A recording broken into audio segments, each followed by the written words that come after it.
الحمد للہ وکفا وسلام علی عبادہ الذین اصطفی اما بعد. سورہ الحجرات مدنیہ ہے، اس میں 18 آیات ہیں. ہم نے 18 آیات کی تقسیم پڑھ لی تھی کہ پہلی 5 آیات آداب رسالت کے بارے میں ہیں، پھر اگلی 4 آیات مقام صحابہ کو کھولتی ہیں، پھر اس کے بعد 3 آیات اکرام المسلمین کے بارے میں ہیں، پھر اس کے بعد ایک آیت جو ہے وہ مقام انسانیت کو کھولتی ہے. آج جو ہم نے آیت پڑھنی ہے وہ ایک ہی آیت ہے، یا ایھا الناس انا خلقناکم من ذکر و انثی. اللہ تعالیٰ سارے انسانوں کو مخاطب کر رہے ہیں، گورے، کالے، عربی، اجمی، مشرق کے ہوں، مغرب کے ہوں، شمال کے ہوں یا جنوب کے ہوں، مسلمان ہوں یا کافر ہوں، سب انسان تو ہیں.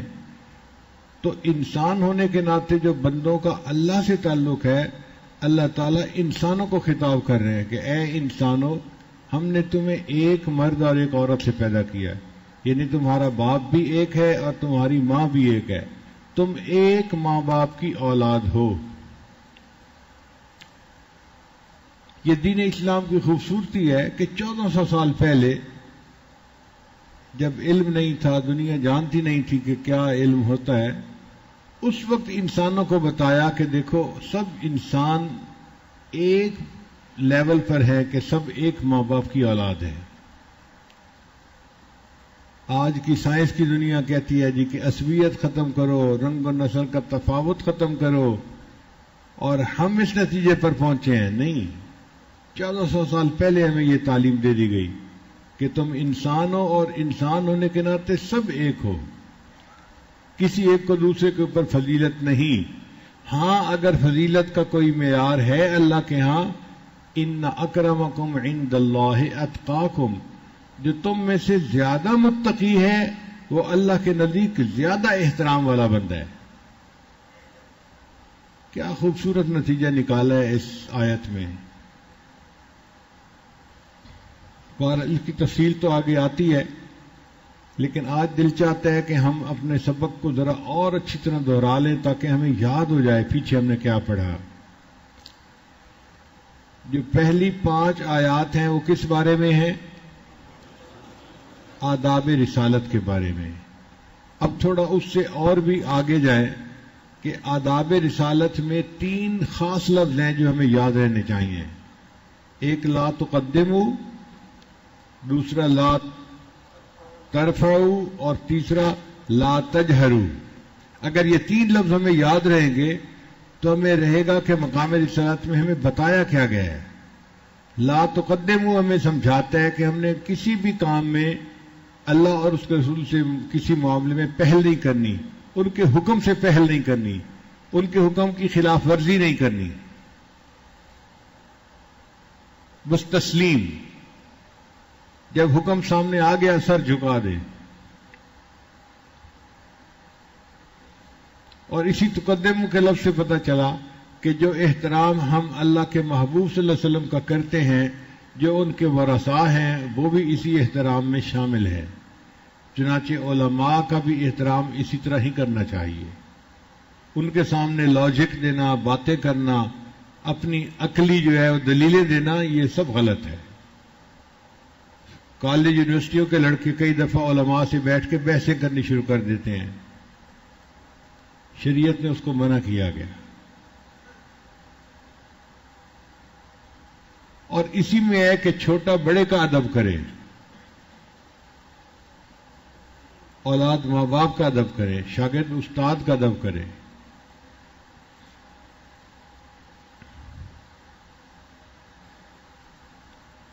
پھر رسم و رواج سے اور بدعات سے بچنا، وہ بھی اسی لا تقدموا کے لفظ کی تفصیل میں آتا ہے.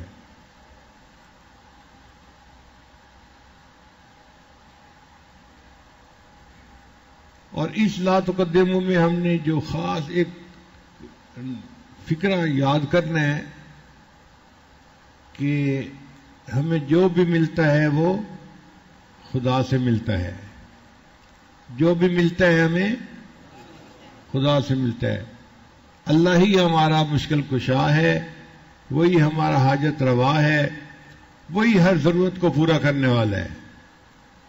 نہ قبروں پہ جانے کی ضرورت ہے, نہ کسی درخت سے مانگنے کی ضرورت ہے, نہ کسی پتھر کے یا لکڑی کے بت سے مانگنے کی ضرورت ہے. یہ شرک اللہ کو ناپسند ہے اور ہم بھی اس شرک سے بیزار ہیں. تو ملتا ہے تو کس سے ملتا ہے؟ اللہ سے ملتا ہے. لیکن جو کچھ ملتا ہے خدا سے ملتا ہے, مگر خدا محمد مصطفیٰ سے ملتا ہے. ہمیں اگر خدا کو پانا ہے تو وہ خدا ہمیں خود نہیں مل سکتا, وہ ہمیں محمد صلی اللہ علیہ وسلم کے طریقے پر چل کے, ان کے نقش قدم پر چل کے, ان کی سنت پر زندگی گزارنے سے ہمیں خدا مل سکتا ہے.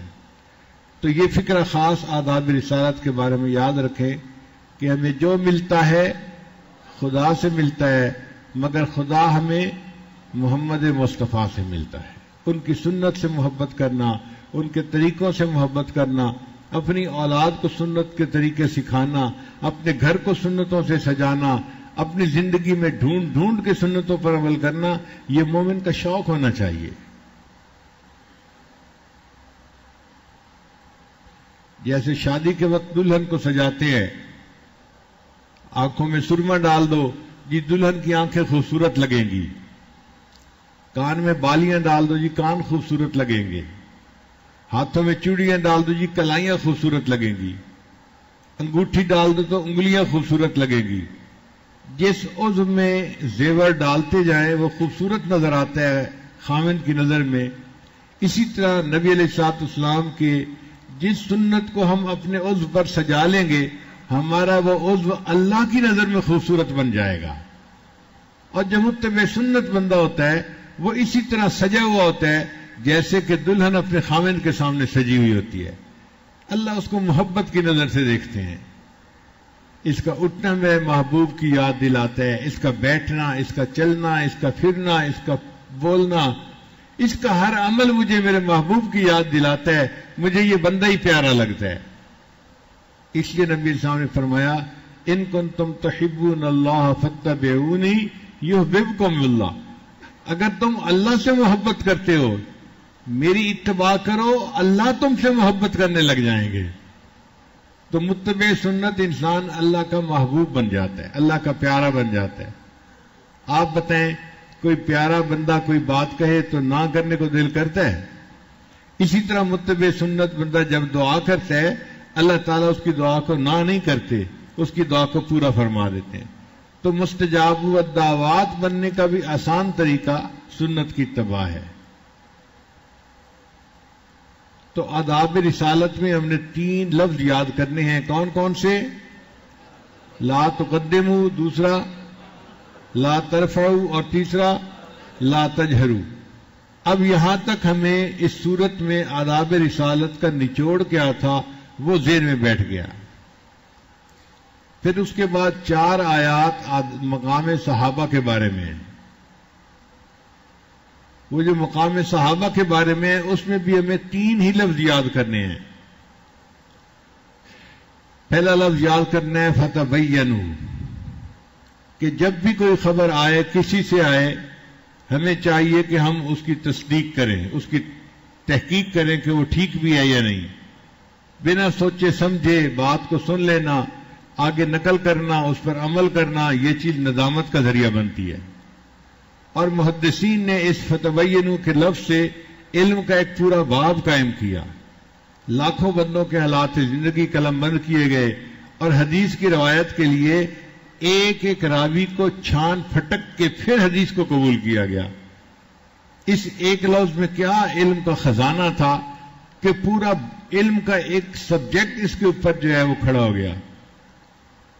پھر علماء نے جرح اور تعدیل کے قوانین بنائے کہ جو بندہ جھوٹا ہوتا ہے وہ مردود الحدیث ہوتا ہے, اس کی حدیث کو رد کر دیا جاتا ہے. اور لا تقبلوا شہادتہم ابدا, ان کی شہادت زندگی بھر قبول نہیں. اسی طرح فاسق بندے سے بھی نہیں لینی چاہیے.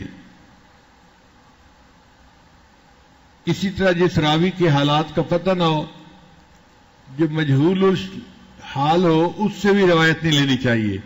مگر اس میں علماء کے دو گروہ ہیں. بعض کہتے ہیں روایت نہیں لینی چاہیے، ذوف بہت زیادہ آ جاتا ہے، اور بعض کہتے ہیں کہ ہو سکتا ہے کہ وہ مجہول حال ہو مگر اس کے حالات اچھے ہوں، ہمیں کیا پتا،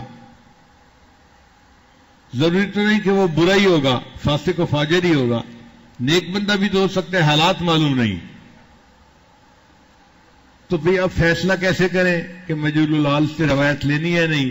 تو محدثین نے کہا کہ اب یہ دیکھو کہ کسی ہم سے پہلے بڑے محدث نے اس کی حدیث کو قبول کیا یا نہیں کیا. اگر کسی بڑے محدث نے حدیث کو قبول کر لیا ہے تو ہم بھی قبول کر لیں گے. چنانچہ اس کی دلیل قرآن پاک سے ہے کہ یوسف علیہ السلام کی شہادت ایک بچے نے دی تھی. ہمیں نہ بچے کے نام کا پتہ، نہ اس کے باپ کے نام کا پتہ، نہ اس کے خاندان کا پتہ. وہ مجہول الحال بچہ ہے، ہمیں نہیں پتہ کون ہے، لیکن اللہ نے اس کی شہادت کو قبول کر لیا. وَشَهِدَ شَاهِدٌ مِّنْ أَهْلِهَا. اللہ فرماتے ہیں کہ ایک بندے نے شہادت دی، جب اللہ نے اس شہادت کو قبول کر لیا تو ہم بھی قبول کر لیتے ہیں. چنانچہ اس قانون کے اوپر ترمذی شریف جو سیاستہ میں سے ہے، اس میں اگرچہ بعض احادیث پر ضعف کی بات آ جاتی ہے، لیکن ہم فضائل کے عنوان میں ان ضعیف حدیثوں کو بھی قبول کرتے ہیں، چونکہ امام ترمذی رحمۃ اللہ علیہ جیسی عبقری شخصیت نے اس کو قبول کر لیا. اب ہمارے دل میں کتنا سکون ہے کہ ہم نے جو مانا ہے وہ شریعت کے بالکل قانون کے مطابق مانا ہے. تو مقام صحابہ میں 3 لفظ ہمیں یاد کرنے ہیں. ایک فتبینوا، اور دوسرا لفظ یاد کرنا ہے فاصلحوا، کہ اگر 2 جماعتوں میں نزاع ہو جائے، جھگڑا ہو جائے، اختلاف ہو جائے، کئی دفعہ تو یہ قولی ہوتا ہے کہ دور بیٹھ کے آپس میں باتیں کر رہے ہوتے ہیں، اور کئی دفعہ یہ فعلی اختلاف بھی ہو سکتا ہے، لڑائی اور قتال تک بھی نوبت پہنچ سکتی ہے. تو دونوں صورتوں میں ہمیں چاہیے کہ ہم دیکھیں کہ بھئی ان میں سے ٹھیک کون ہے، اور جو ٹھیک ہے ہم اس کا ساتھ دیں، اور دوسرے کو منائیں کہ بھئی وہ جھگڑے سے باز آ جائیں. حتی تفیء الی امر اللہ، یعنی وہ اس اختلاف سے باز آ جائیں، رک جائیں، لڑائی کرنا ختم کر رہے ہیں. اور جب وہ لڑائی بند ہو جائے تو فاصلحوا، ان کے درمیان ہم صلح کروا دیں. آپس میں بھائی ہیں نا، ان کے درمیان محبت کا رشتہ جوڑنا ضروری ہے. اور قرآن مجید نے کہا کہ وَالصُّلْحُ خیر، صلح کے اندر خیر ہوتی ہے. تو پہلے فتبینوا پہ عمل کرنا تھا، اور پھر دوسرا فاصلحوا کا لفظ یاد رکھنا ہے. مگر فاصلحوا کے نام یاد رکھنے میں ایک لفظ اور بھی یاد رکھنا ہے، وَأَقْسِطُوا، اور تم عدل سے کام لینا، یعنی انصاف سے کام لینا. ایک پارٹی کے اندر اپنا پورا بوجھ نہ ڈال دینا. اگر اس کا ساتھ دے رہے ہو تو ان کا بھی کچھ ساتھ دو، وہ بھی تمہارے بھائی ہیں، ان کو اگنور نہ کرو. شریعت نے کتنا خوبصورت اصول بتایا. تو 3 لفظوں کے یاد کرنے سے صحابہ کرام کے درمیان کی جو اختلاف رائے تھی، جو مشاجرات تھے، جو باتیں تھیں، ساری صاف ہو جاتی ہیں. اور اس میں ایک فکر ہم نے اور یاد کیا تھا کہ ہم صحابہ کو تاریخ کے آئینے میں نہیں دیکھتے، ہم صحابہ کو قرآن و حدیث کے آئینے میں دیکھتے ہیں. یہ ہمارا عقیدہ ہے، ہم اس کے اوپر جمے ہوئے ہیں. اب کوئی آ کے ہم سے تاریخ کی بات کرے گا تو ہم تاریخ کو اٹھا کے ردی کی ٹوکری میں پھینک دیں گے، اس کی کیا حیثیت ہے ہمارے سامنے. اور اسی لیے یہ جو صحابہ کے بغض دل میں رکھنے والے لوگ ہیں، یہ اکثر آپ کے سامنے تاریخی باتیں چھیڑیں گے، اور تاریخ نے بڑے بڑوں کو الجھا دیا. یعنی اتنے بڑے بڑے علماء جن کو دیکھ کے انسان سمجھتا ہے کہ یہ تو جبال العلم میں سے تھے، علم کا پہاڑ تھے، وہ بھی دھوکہ کھا گئے. جیسے ایک مثال میں نے دی تھی کہ خلافت و ملوکیت کتاب میں مولانا ابوالعلا مودودی نے سیدنا امیر معاویہ رضی اللہ عنہ کے بارے میں بہت عجیب باتیں لکھی ہیں، اور وہ سب تاریخ سے دھوکہ کھا گئے. اور اس میں انہوں نے یہ بھی غلطی کی کہ جی ہم صحابہ کی وکالت نہیں کر سکتے، جو تاریخ میں ہے ہم اسی کو پیش کریں گے. بھئی آپ اگر وکیل نہیں بنتے تو مت بنو، ہم وکیل بننے کے لیے کافی ہیں.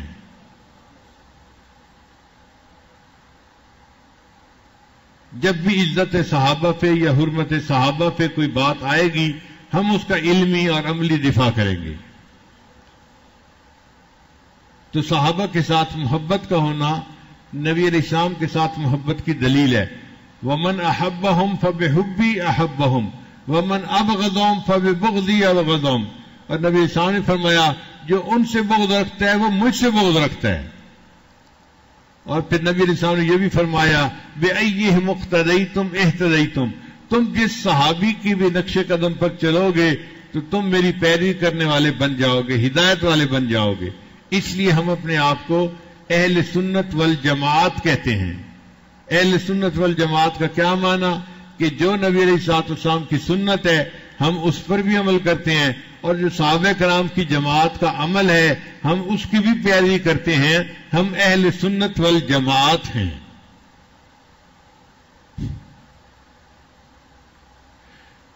تو آداب رسالت کے بارے میں 5 آیات تھی اور 3 خاص لفظ تھے جس میں ساری تفصیل تھی. لا تقدموا، لا ترفعوا، لا تجہروا. اور پھر مقام صحابہ کے بارے میں 3 لفظ ہمیں یاد رکھنے چاہیے. ایک فتبینوا، دوسرا واصلحوا، اور تیسرا واقسطوا. پھر اس کے بعد اکرام المسلمین کے بارے میں 3 آیات ہیں. ان 3 آیات میں اللہ تعالیٰ نے بتایا ہے کہ گھروں میں جو نفرتیں ہوتی ہیں، کینہ ہوتا ہے، حسد ہوتا ہے، بغض ہوتا ہے، دشمنیاں ہوتی ہیں، ان کی بنیاد 2 باتیں ہیں. پہلی بات تمسخر ہے، تو لا یسخر کا لفظ یاد رکھیں. اگر ہم ہنسی مذاق کریں جو ایک فطری چیز ہے تو ایسا نہ کریں کہ جس سے کسی کی کسی کو ذاتی تکلیف ہو، دل آزاری ہو. ہر بندے کی ایک عزت ہے، ایک احترام ہے، اس کو سیلف ریسپیکٹ کہتے ہیں. تو ہنسی مذاق میں کسی کے سیلف ریسپیکٹ کو مجروح نہ کریں. جب بھی سیلف ریسپیکٹ کو مجروح کیا جائے گا تو دشمنیاں ہوں گی، کینہ ہوگا، حسد ہوگا، جھگڑے ہوں گے. آپ دوسرے کو کیوں اتنا ہیوملیٹ کر رہے ہیں؟ کیوں اس کی سیلف ریسپیکٹ کو توڑ رہے ہیں؟ جب اللہ نے اس کو عزت دی ہے، ہم کون ہیں اس کی عزت کو پامال کرنے والے؟ تو ہنسی مذاق میں کسی کی سیلف ریسپیکٹ کو نہیں چھیڑنا. اور آج تو علم کا دور ہے، چھوٹے بچے بھی سمجھتے ہیں کہ ہمارے ساتھ ہو کیا رہا ہے. ایک صاحب کہنے لگے کہ میرا چھوٹا بچہ تھا تو اس نے کوئی گھر میں گڑبڑ کی، مجھے بیوی نے بتایا تو میں نے اس کو ذرا سب کے سامنے سختی سے کہا کہ آپ نے یہ کیا، یہ کیا، یہ کیا. وہ بالکل خاموش ہو کے چلا گیا. جب دوپہر کھانے کا وقت آیا سب دسترخوان میں موجود ہے، چھوٹا بیٹا موجود نہیں. کہنے لگے کہ میں نے گھر کی عورتوں کو کہا کہ بچہ کہاں ہے؟ وہ ادھر ادھر کمروں میں ڈھونڈ رہی ہیں، بچہ نظر نہیں آتا. پورے گھر میں ڈھونڈا، بچہ کہیں نظر نہیں آیا. میں باپ تھا، مجھے پریشانی ہوئی. کھانے کا وقت ہے، بیٹا کہاں غائب ہو گیا؟ کہتے ہیں کہ پھر میں اٹھا کہ میں باہر نکلوں اور کسی کو پوچھوں. کہتے جب میں گھر سے باہر نکلنے لگا تو دروازے کے اوپر بیٹھا ہوا تھا. میں نے پیار سے کہا کہ بیٹے کھانے کا وقت ہے، سب انتظار کر رہے ہیں اور تم گھر میں نہیں آئے کھانا کھانے کے لیے. تو بچہ کہنے لگا ابو جس گھر میں بندے کی عزت نہ ہو وہاں کھانا کھانے کا کیا فائدہ؟ میں اس کی اصلاح کرنے کے لیے اس کو ڈانٹا تھا، بچے نے میری اصلاح کر دی کہ میری بھی ایک سیلف ریسپیکٹ ہے. آپ سے سمجھانا تھا تو مجھے الگ سمجھانا تھا، سب بہن بھائیوں کے سامنے مجھے کیوں ذلیل کیا گیا؟ تو ہر بندے کی ایک سیلف ریسپیکٹ ہوتی ہے، اس کو ہرٹ نہیں کرنا چاہیے کبھی بھی. اگر ہم اس اصول کو یاد رکھیں گے تو ہمارے گھروں کے اندر محبت ہوگی، پیار ہوگا، بھائی چارہ ہوگا. اور نفرتیں وغیرہ کی جڑ اور بنیاد ہی ختم ہو جائے گی. تو اس میں 3 لفظ یاد رکھنے والے ہیں. ایک ہے لا یسخر اور دوسرا ہے لا تلمزو اور تیسرا ہے لا تنابزو. یہ 3 الفاظ یہ پوری ہمیں جو ہے وہ تفصیل بتا دیتے ہیں. 3 الفاظ کون سے ہیں اس معاملے میں؟ لا یسخر، لا تلمزو، لا تنابزو. پھر اس کے بعد دوسری بنیادی وجہ جو بنتی ہے جھگڑے کی وہ ہے کسی کے بارے میں بدگمانی کر لینا. تو شریعت نے کہا اجتنبوا کثیرا من الظن، ہر ظن سے منع نہیں کیا، کچھ ظن ضروری ہوتے ہیں. مثال کے طور پہ آپ نماز پڑھ رہے ہیں، آپ رکعت بھول گئے کہ میں نے 3 پڑھی ہیں یا 4 پڑھی ہیں، تو شریعت حکم دیتی ہے کہ بھائی تم اپنے ذہن میں ایک فیصلہ کرو 3 یا 4. اس کو کہتے ہیں ظن غالب. یہ لازم ہے اس وقت، یہ واجب ہوتا ہے بندے کے اوپر. ہر ظن برا نہیں ہوتا. شریعت کی خوبصورتی کثیر من الظن، یعنی بہت سارے ظن برے ہوتے ہیں لیکن کچھ اچھے بھی ہوتے ہیں. ان اچھوں میں یہ ظن غالب ہوتا ہے کہ فیصلہ کر لو 3 ہے یا 4. جب کر لیا پھر اس کے مطابق رکعت پوری کر کے سجدہ سہو کر لو، نماز ہو جائے گی. اب ہم ریگستان میں ایک جگہ نماز پڑھنا چاہتے ہیں، ہمیں قبلے کا پتہ نہیں. شریعت کہتی ہے کہ بھئی اپنی طرف سے تم تحقیق کر لو کہ کس طرف قبلہ ہے. یہاں تمہارا دل مانتا ہے نا، بس اس گمان پہ پکے ہو جاؤ، اس کو ظن غالب کہا جائے گا. جی میرا دل کہتا ہے کہ ادھر قبلہ ہے، فرمایا آج ادھر رخ کرو اور ادھر نماز پڑھو. قبلہ پیچھے بھی ہوگا نا تو بھی تمہاری نماز ہو جائے گی. کیوں کہ تم نے ظن غالب پہ عمل کیا ہے.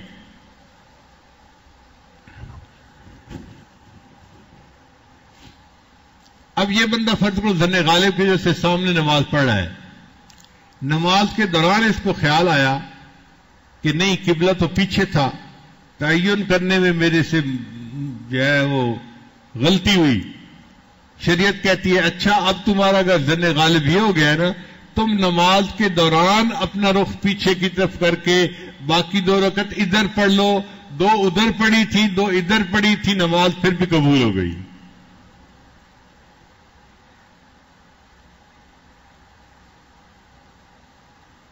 تو ظن غالب کی اہمیت ہے. اگر ظن غالب نہ ہو، ویسے کوئی رخ پھیر لے تو نماز ٹوٹ جاتی ہے. آپ بتائیں، آپ آئے تھے وضو کر کے، جوتا اتارا، نماز شروع کر دی دوسری طرف رخ کر کے کہ جی قبلہ ادھر ہے.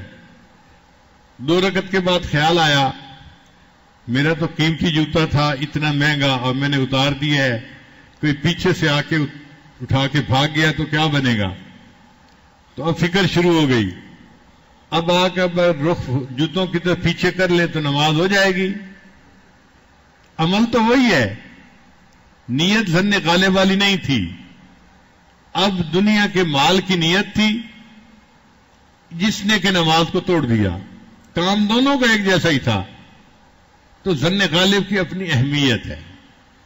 نماز کے اندر انسان ظن غالب کی وجہ سے اپنی کمی کو پورا کر سکتا ہے.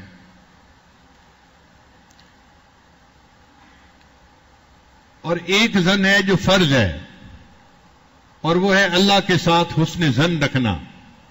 نبی اسلام نے فرمایا تمہیں اس وقت تک موت نہ آئے جب تک کہ تمہیں اللہ کے ساتھ حسن ظن نہ ہو. کبھی اللہ کے ساتھ دل میں بدگمانی نہ آنے دینا، ایسے کیوں کیا، ایسے کیوں کیا، ایسے کیوں کیا. بس ایک ہی جواب دے، اللہ نے جو کیا اس میں خیر ہوگی. سمجھ میں آئے یا نہ، ہمیں تو بہت ساری چیزیں سمجھ میں نہیں آتی.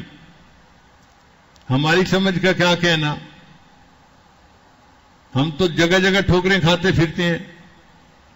اللہ کی حکمتوں کو اللہ ہی بہتر جانتا ہے.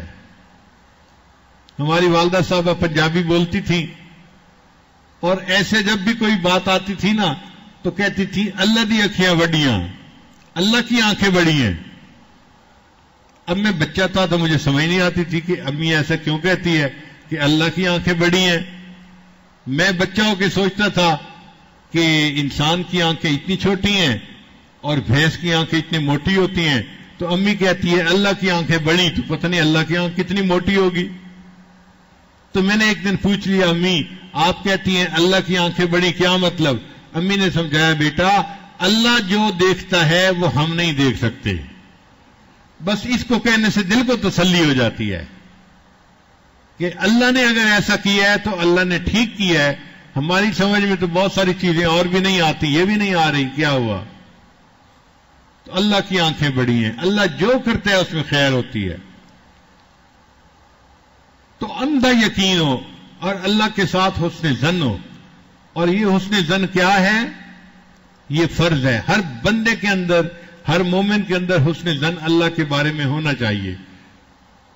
اگر بدگمانی ہوگی تو ایمان خطرے میں ہے۔ اللہ نے فرمایا، نبی حدیث قدسی ہے، انا عند ظن عبدی بھی، میں بندے کے ساتھ اس کے گمان کے مطابق عمل کرتا ہوں، جیسا وہ گمان کرتا ہے میں ویسا عمل اس کے ساتھ کر دیتا ہوں۔ تو ہم اچھا گمان رکھیں گے تو اللہ اچھا معاملہ فرمائیں گے۔ اس لیے کثیر من الظن کہا، ہر ظن کو برا نہیں کہا، بہت سارے ظن برے ہوتے ہیں، اچھے بھی ہوتے ہیں۔ تو اجتنبوا کا لفظ ہمیں یاد رکھنا ہے دوسری لائن میں، اس سے ہم ظن سے بچ گئے۔ اگر ہم ظن سے بچ جائیں گے تو اس سے اگلی بیماری کا نام ہے تجسس، دل میں ٹو لگانے کا شوق پیدا ہو جاتا ہے، بھابھی کیا کر رہی ہے، بھائی کیا کر رہا ہے، یہ کیا کر رہا ہے، اور اس تجسس میں بندہ دوسرے کے عیب ٹٹولنے میں لگ جاتا ہے۔ شریعت نے ہر ایک کی سیلف ریسپیکٹ بنائی کہ بھئی ہر ایک کا معاملہ اللہ کے ساتھ ہے، تمہیں اجازت نہیں کہ تم کسی کی ٹو میں لگو، تم کوئی تفتیشی افسر مقرر نہیں ہوئے، تم اپنے کام سے کام رکھو اور اپنی زندگی گزارو، دوسرے کا جینا حرام نہ کرو۔ تو تجسس کو بھی منع کر دیا، فرمایا ولا تجسسوا، تو دوسرے لفظ یاد کرنا ہے ولا تجسسوا۔ اجتنبوا کا لفظ تھا، پھر اس کے بعد تھا ولا تجسسوا۔ اب جب ہم تجسس سے بچیں گے تو اس کے بعد ایک اور برائی آگے ہوتی ہے، اس کو کہتے ہیں غیبت، کہ انسان جب کسی کے عیبوں کی ٹو میں لگ جاتا ہے پھر اس کے بارے میں برا بولنا شروع کر دیتا ہے۔ بیک بائٹنگ، انگریزی میں کہتے ہیں بیک بائٹنگ، یعنی بائٹ آن دی بیک، اس کی کمر کے اوپر کاٹنا، وہ ہے نہیں اور یہ بیٹھا اس کے بارے میں باتیں کر رہے ہیں، تو اس کی کمر کے پہ کاٹنے کی مانند ہو گئی۔ شریعت نے اس کو اتنا برا کہا، فرمایا کہ الغیبت اشد من الزنا، یہ غیبت تو زنا سے بھی زیادہ بری ہے۔ اس نے کیا تھا یا نہیں کیا تھا یہ تو ابھی فیصلہ نہیں ہوا، لیکن تم نے جو غیبت کی تو تم زیادہ بڑے گناہگار بن گئے۔ اور پھر اس میں جو بہت عجیب بات ہے نا وہ یہ کہ یہ غیبت حقوق اللہ میں سے بھی ہے کہ قرآن کے حکم کی خلاف ورزی ہے، اور حقوق العباد میں سے بھی ہے۔ جس بندے کی غیبت کی جائے گی اس کو قیامت کے دن اپنا حق لینے کی اجازت ہوگی، چنانچہ غیبت کرنے والا بیچارہ چند الفاظ کہنے کے بدلے اپنی پوری زندگی کی نیکیاں دے بیٹھے گا، اور معاملہ پھر بھی نہیں سلجھے گا، تو پھر اس غیبت کرنے والے کے جس کی غیبت ہوئی اس کے گناہ لے کر اس بندے کے سر کے اوپر ڈال جائیں گے۔ حسرت ہے اس بندے پر جو نیکیوں کے پہاڑ لے کر آیا تھا اور اپنی زبان کی بد پرہیزی کی وجہ سے گناہوں کے پہاڑ اس کے سر کے اوپر قیامت کے دن آ گئے۔ اس لیے اس زبان کو بند رکھنا چاہیے اور کمنٹس پھڑکا نہیں دینے چاہیے۔ غیبت سے بچنے پر بہت محنت کرنی چاہیے، بلکہ علماء کے پاس بیٹھ کے اس کی تفصیلات سیکھنی چاہیے۔ ایک صاحب کہنے لگے جی کہ ہم چھوٹے ہیں، ہم تو کسی کو روک نہیں سکتے، تو غیبت سننے والوں میں تو آ جاتے ہیں۔ شریعت کہتی ہے ٹھیک ہے آپ بہو ہیں، ساس کو نہیں روک سکتی غیبت کرنے سے، مگر آپ اپنی رائے کا اظہار تو کر سکتی ہیں نا۔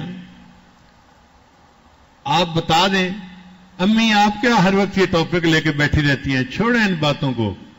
اب اس فکر کو کہنے سے گویا بہو نے اپنی ساس کو انڈیکیٹ کر دیا کہ مجھے آپ کی باتوں میں کوئی دلچسپی نہیں ہے۔ یہ تو بندہ کہہ ہی سکتا ہے نا، امی کیا ہر وقت یہی ٹاپک لے کے بیٹھ جاتی ہیں، ہر بیٹی ماں کو کہہ دیتی ہے۔ اور دوسرا طریقہ یہ ہے کہ اگر جس کی غیبت ہو رہی ہے اس کی حق میں آپ بات نہیں کر سکتی تو کوئی اچھائی بیان کر دیں۔ مثلا وہ کسی خالہ کے بارے میں بات کر رہی تھی ساس، آپ کے امی ہے تو بڑی نمازی، نماز پڑھتی ہوگی نا، یا پردہ تو بہت اچھا کرتی ہے، یا بڑا ہنس مکھ کے بات کرتی ہے، ملتی اچھے طریقے سے ہے، اس بندے میں کوئی نہ کوئی تو خوبی ہوگی نا، وہ خوبی کو آپ اس مجلس میں بیان کر دیں تو بھی آپ غیبت سننے والوں میں شامل نہیں ہوں گے۔ آپ نے ان کے ساتھ ایگری نہیں کیا، آپ نے ان سے اختلاف کیا ہے۔ اس طرح غیبت سے بچنا کیسے ہے، ان مسائل کو بیٹھ کے سیکھیں تاکہ ہم آئندہ اس گناہ سے بچ سکیں۔ یہ اتنا بڑا گناہ ہم سے ہو چکا ہے جو غیبتیں ہوئی ہیں یا کی ہیں ہم نے، کہ اب ہم اس کی باقی زندگی مکافات بھی شاید نہ کر پائیں، کیونکہ ہم نے اس کو راضی کرنا ہوگا۔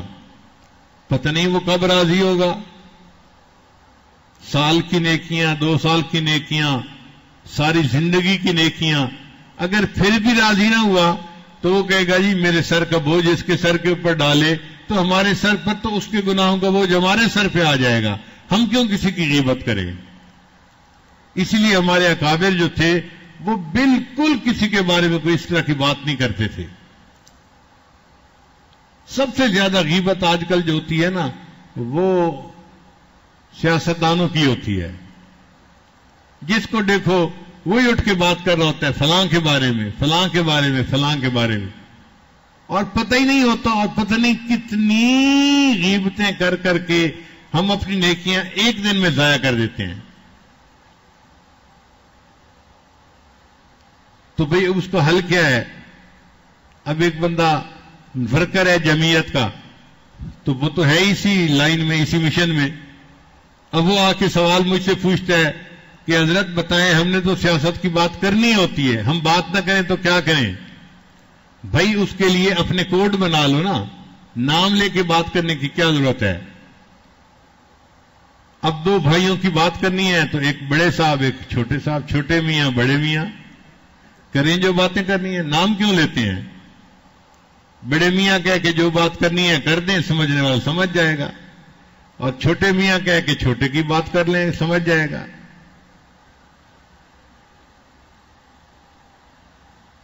اور جی کپتان کے بارے میں کیا کریں؟ میں نے کہا خان کا لفظ استعمال کر لو، خان کا لفظ تو لاکھوں پہ استعمال ہو سکتا ہے نا۔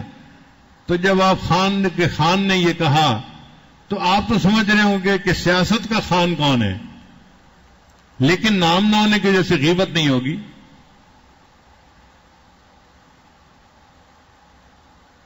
جی انٹیلیجنس والے ہمیں بہت ذلیل کرتے ہیں، بھئی ان کا نام لینے کی کیا ضرورت ہے؟ بات کرتے ہوئے بات کر لیا کرو، بھئی عقل والے بہت تنگ کرتے ہیں نا عقل والے،